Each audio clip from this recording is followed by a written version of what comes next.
आप देखें कि हमारे जीवन में हमारी सारी ऊर्जा मन के ही थ्रू बह रही है, मन के ही रास्ते से बह रही है। जो हमने सुबह प्रश्न लिया था, मनुष्य बुद्धि, कि हमारा पूरा जीवन मनुष्य बुद्धि के थ्रू ही बह रहा है, लेकिन कभी भरता नहीं। बड़े बड़े लोगों का नहीं भरता। हम आप सोचते हैं कि हम अगर प्रधानमंत्री हो जाएं तो हम बिल्कुल, हमारी जो दशा है वो सुधर जाएगी, हम बिल्कुल आनंदित हो जाएंगे। ऐसा नहीं है। आप राष्ट्राध्यक्ष हो जाएंगे, तुरंत यह चिंता पकड़ेगी कि कुछ साल बाद हटा न दिया जाओ।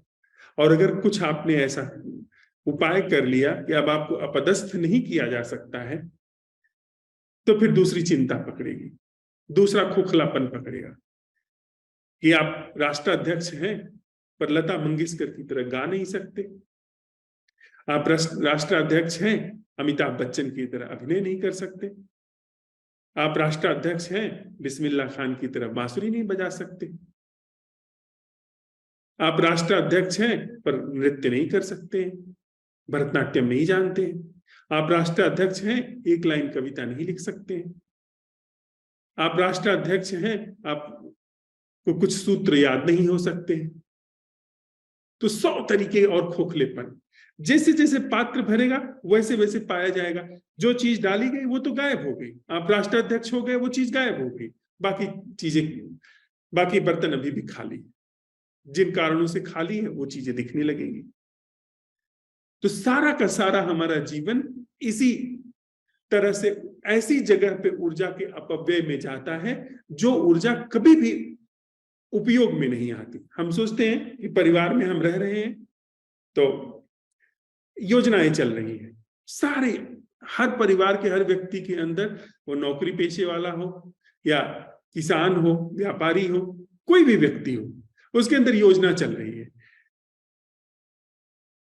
पढ़ाई कर लूं, योजना चल रही है नौकरी मिल जाए, नौकरी मिल गई, योजना चल रही है शादी विवाह हो जाए, शादी विवाह हो गया, नौकरी लग गई, पढ़ाई पूरी हो गई, बच्चे हो जाए, बच्चे हो गए, फिर उनको पढ़ा रहे हैं, फिर उसके बाद बच्चों को थोड़ा सा पढ़ाई लिखाई हो जाए, अच्छे से पढ़ाई लिखाई हो जाए, फिर उनकी नौकरी हो जाए, फिर उनका विवाह शादी, वो पूरा का पूरा क्रम वैसे का वैसा चल रहा है।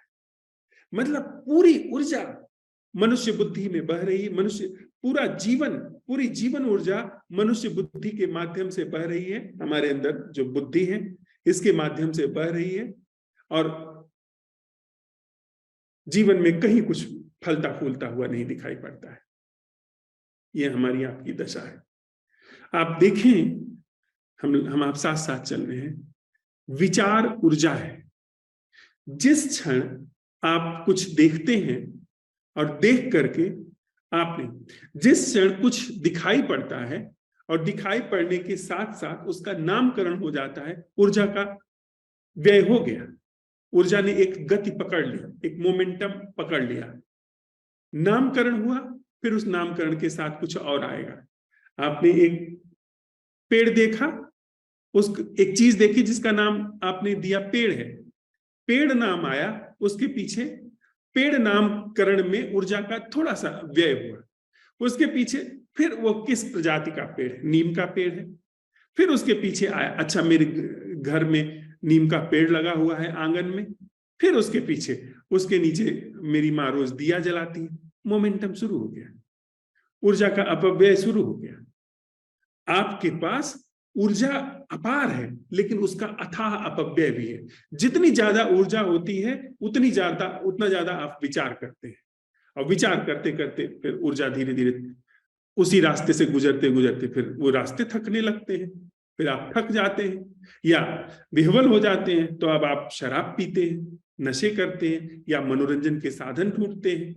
उसी ढंग से हमारी आपकी ऊर्जा ऐसी दिशा में बह रही है जहां से कुछ भी हासिल नहीं होता, उसका सिर्फ अपव्यय हो रहा है, वह सिर्फ बेकार व्यर्थ सिद्ध हो रही है।